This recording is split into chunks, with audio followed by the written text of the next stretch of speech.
promised, we did promise you a photographer. We touched on that story in the beginning of our segment one. All things around photography. So we thought, let's end off the show with somebody within that field. He's a legend in the game. So young, already can probably acclaim to that status. He's done magazine shoots. He's done personality shoots. He's done event shoots. He's done product shoots. He's done actuality pieces. Like I've seen an actual piece where he's there almost getting shot during the Fees Must Fall riots. His name is Leeroy Jason. Yo, Leeroy! Hiya, Sia, yes. What Look at you, man. What an introduction. Thank you so much. I'm going to take that. I'll take that. Pleasure. That's what I do. I love the setup, I must say. I love the colors. Everything is working out. Nice. Thank you. This is from a body of work of mine from Everything Must Fall, but we'll probably discuss that a little bit later.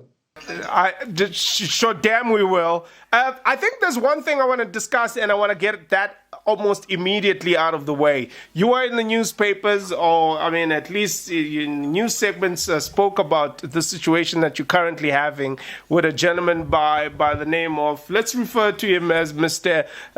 Pumer, because really that's what seems to be the issue there. Like Leeroy, you seem incensed by the situation. I love to tell you in intricate detail of the injustice that's happened, but unfortunately, because I'm going through the legal system, I can't discuss that on a platform like this. But we can speak about it offline now.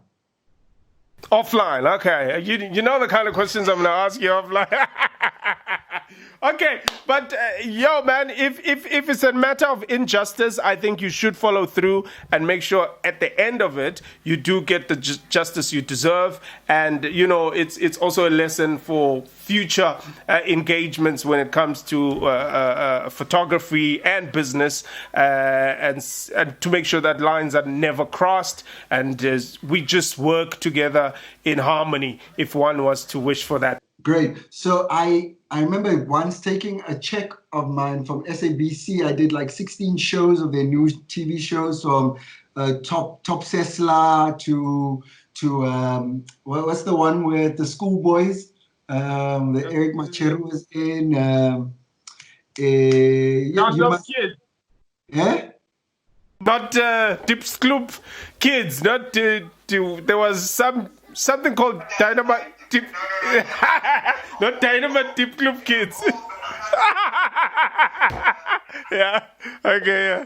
Yeah. No. So I did a bunch of. So I remember doing that big job, and I thought to myself, how am I going to spend all my large amount? So I took all of that, and I lived in Dubai, and then I went to live in the Philippines to run away from the stigma of being a celebrity photographer. It's almost like very similar to what Dave Chappelle did with HBO. Huh? Yeah, like too much pressure. I need to get away. Let me go to the Philippines. Right? And what I discovered there was actually truly the Leeroy Jason you kind of know now, this deep rooted in activism, using work to kind of tell stories of true South African and African plights and struggles, as well as celebrations, That's fantastic. Are you struggling with that plant there? I see. I just realized now this plant Yeah, never mind, fam. So, photography, right? People will think we live in 2020 and, let's minus what's happening right now. We live in a modern, highly digitized world as it is, and people will think, hey, I've got a phone. It's 3 cameras or 4 cameras, as we've seen these days. I'm a photographer. Like, how do you dispel that notion very quickly as a defined, person of the trade, and say, yo, it's not as simple as taking a photo, show me, click, and all of a sudden you think you're a photographer. I think, it's truly a great thing. It's a great thing to be to look at photography as an actual thing, first and foremost, because already growing up trying to describe your career choice to people who didn't understand that would obviously consider it not a real viable skill set. But then later on, when you start realizing that, okay, photography is not just about an image, but it's more about an idea. Photography for me at this point is about ideas. It's not just a frame. And then, I was having this conversation with a doctor the other day, and she was trying to explain to me that, she could also just be a photographer. And I said, well, I can also just make a small incision in you, and then I could also consider myself a surgeon. You know what I mean? There's a difference between a photographer and a good photographer. Someone that actually takes there's a lot of people who pose to be professional photographers, but the depth in which they actually have gone into their craft is quite shallow, So that is the differentiation between the two. It's like it's unfortunate that in photography and most arts you had to go and study this discipline and make sure that you are studying that before you can consider yourself that. Very similar to being a doctor, dentist, or a lawyer. So like now music, everyone can sing, but there's a difference between a singer and a real singer. There's difference between just a singer and Beyonce. I think that's what you mean, basically, right? Well, look, there's Beyonce level, which is like the highest form of. That's what I'm trying to say. You're the highest form. You're the Beyonce of this, dude. Like, stop. Hey, man, black is king. Okay, cool. Dude. Yeah, dude, like, just take it. Yeah.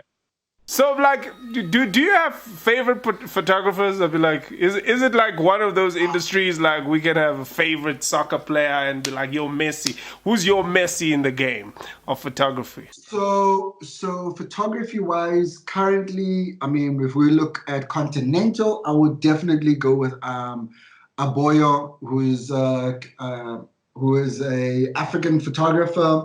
He's amazing. He's like young. Yeah, I think he's younger than me. He's doing amazing stuff. Then you have Osborne, which is also like another crazy. If you don't know these names already, then you must just quit while you're ahead. You know what I mean?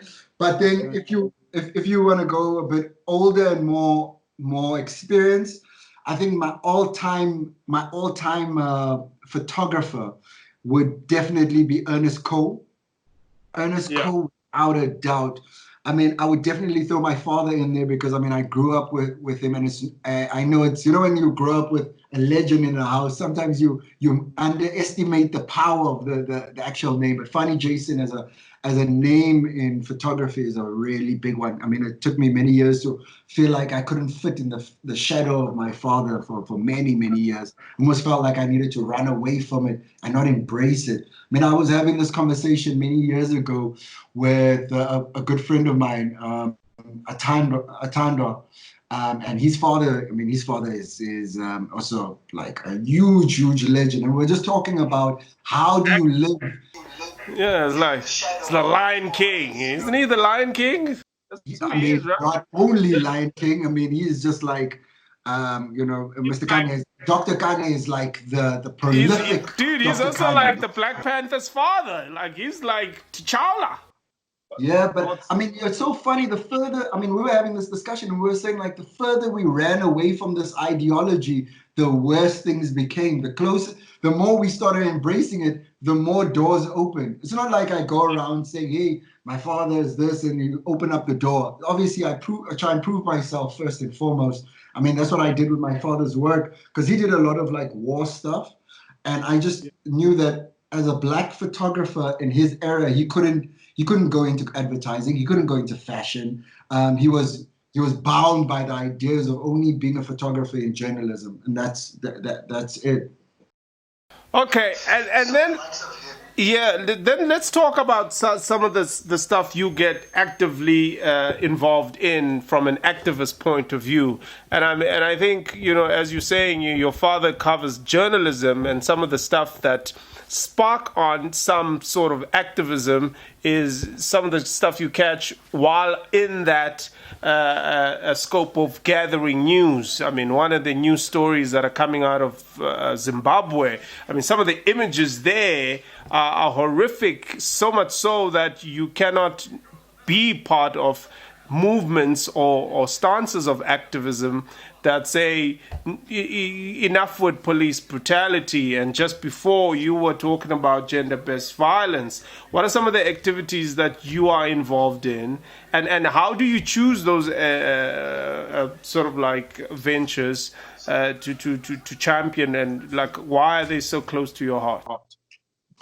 Okay, so first of all, I mean, from what you're saying with Zimbabwe, I actually sent my dad a text this morning. I was like, Dad, let's go together to Zim and try and cover the story. Now that he's still a bit active and he still shoots amazing stuff. How I find my stories is basically, I mean, I usually, like Fees Must Fall, for instance. I mean, I was watching Fees Must Fall unfold like everyone else on TV or on the radio and the newspaper and WhatsApp conversations. And I had a sense that, I mean, with media, we always get only one side of the story, or a very concentrated or very like one-sided story of the actual event. So I kind of went in and I took this opportunity because I thought that there was more to the story than meets the eye, and that there is more injustice than what's been portrayed in media. So what I did, I went to go and shoot the story and just upload it on social media, giving it a full detailed description of how things escalated from a point 0 to 100, So then I found myself doing this every day and giving up commercial jobs, like proper paying jobs for free things that, like, I had to tell clients, listen, I'm so sorry, I'm waiting just for the last wave of violence, and then I'll come. For the last wave of violence. Did you ever actually take a bullet while you were there? Were you ever got? No. I mean, I did get shot at and threatened. I remember being shot at in Pretoria, but it was a bunch of rubber bullets. It wasn't really like in what's happening in Zimbabwe. It's real live ammunition. I think the closest I ever got to that was in when I went to Palestine with two journalists, which was very, very scary, That was the first time that was the first time I ever kissed the floor of OR Tambo, just to celebrate that I came out safely. Yeah, but that will teach you to go into places where like the extent of anything bad happening is high. But just to quickly round that off, what I want to say is that you're right. The only reason why I choose most of the stories that I do is because I don't want to be a part of the people that put up their hands if our country is failing or our continent is failing. I don't want to be a part of the downward spiral of our continent, and rather be a part of something that is there to uplift it. And I think that's our generational duty as any African and any South African or any global citizen that stands in the world today. You know what I mean? Like, I think you want to make sure that you have contributed to the next generation as the previous generation has contributed to your freedom.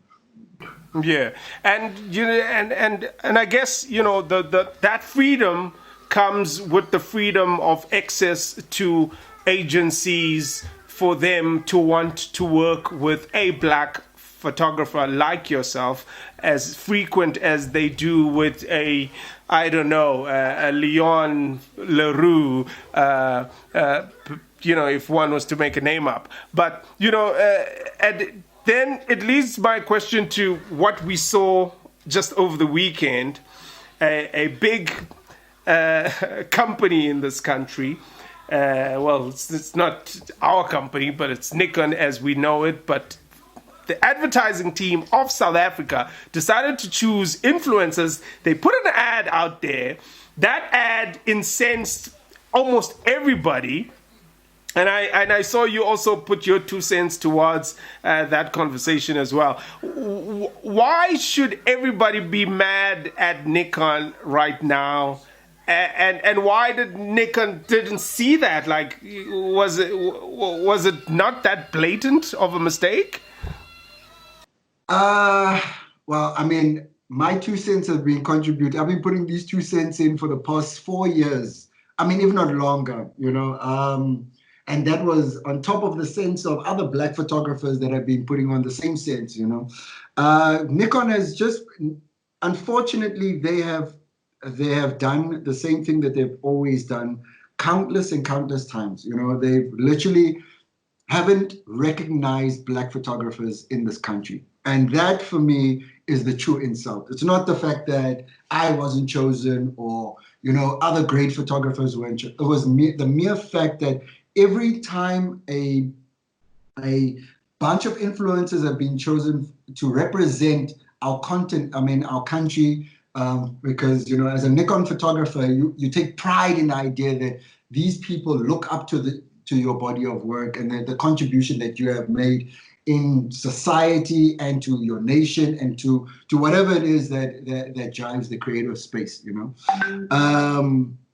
And constantly we are constantly, as photographers or black photographers, constantly overlooked and constantly made to feel like will never level up to the idea that level up to the idea of the African image being taken from a black gaze or an African gaze instead of a white gaze. You know, they're still celebrating the white gaze, which is unfortunate. You know, and that is what has brought about this upset behavior and emotional feeling. I was very upset again. I mean, 3 years ago, if you had picked up another interview, I literally said, I mean, if I can swear candidly.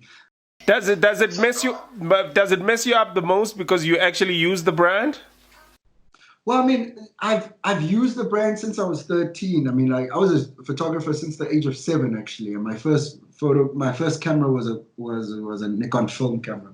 I mean, it doesn't upset me because I've always been taught. You must know that my peers and the people that have taught me always believed in covering their camera with a black sticky tape to not promote any camera brand that does not promote them. If you look at any journalist through the ages of the 1980s all the way up to now, if you see those journalists, they still cover their black photographers always cover their brand because those people do not contribute to in any form or That shape. is dope. That is dope.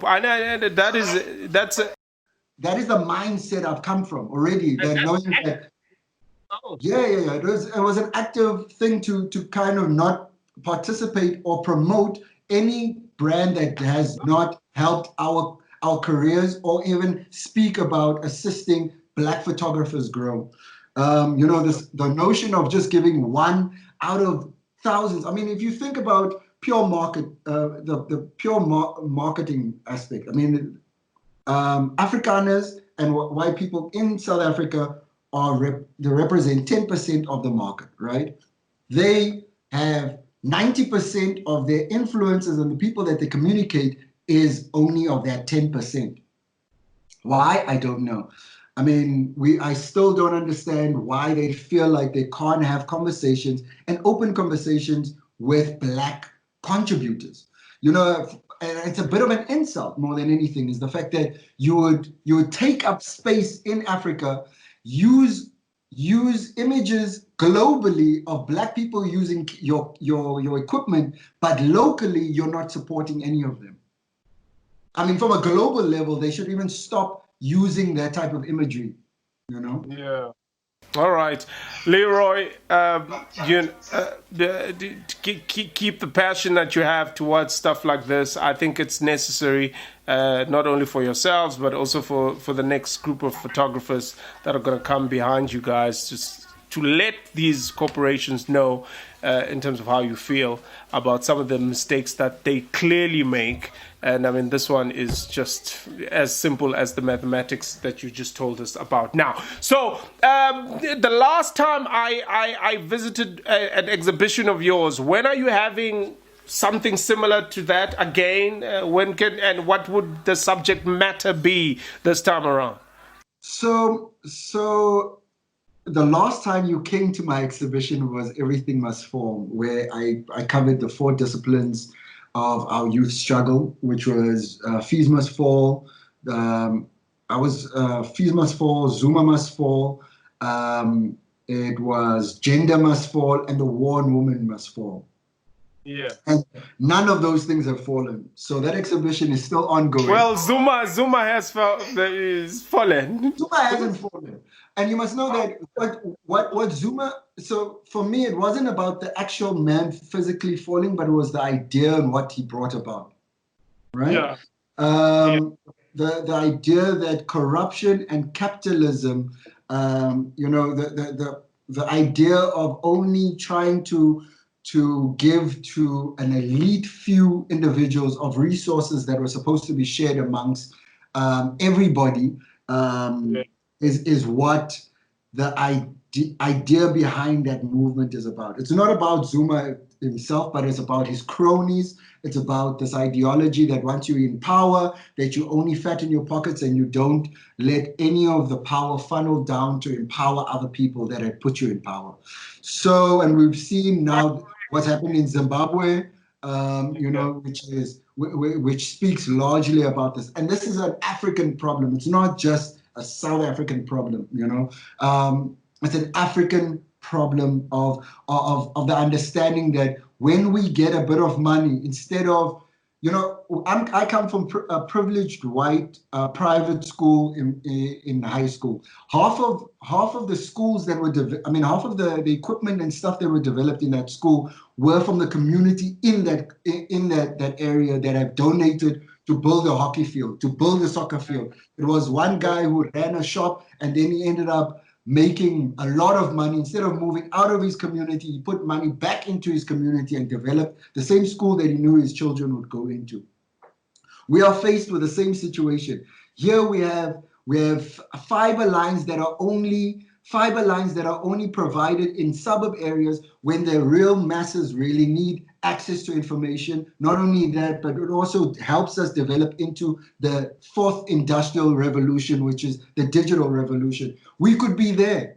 We literally could be there, but instead we don't empower our own, create a new Vumatel in our own townships to make sure that they are equipped and people can stop running and huddling around a Ria Vaya for Wi-Fi. But instead we can have beacons and allow people to have access to information. That is the tune in the next step. We need to stop the idea of controlling things. Instead, we must give the power back to the same people that we fought with. All right, man. Jeez, you should be running for a little photographer union president with with all this knowledge you spit in. So, where can people catch you? If people want to follow you, see some of your pictures, what do they do? So if you want to catch me, you can definitely catch me on my Instagram, which is at the real click clack, which I'm sure you're going to probably put as part of your information over there, right? You type it out. You can also catch me on Facebook as well. My Facebook group is very active, and we have a lot of amazing conversations there that go on in that space. But for my commercial space, where I interpret all of that and bring it back to images that speak to a main market, you can catch me on Olomouc, which is Kumalo backwards. That is, I've partnered up with a bunch of amazing photographers and directors, and we've created a squad to change the narrative of the commercial space completely. So yeah, that's where you're gonna find me. If not, hit me in the DM for my tens. You know how. Okay. Slide carefully, though. Slide carefully on the DM. Leeroy, I wish you all the best, buddy. And I think, to wrap up this interview very well, as some of the overlays that we're going to put on this interview are all the pictures that you've taken of me that you still have and you haven't given to me. So, like all the events that you bump into me, I want all those pictures to be the ones that close off the show.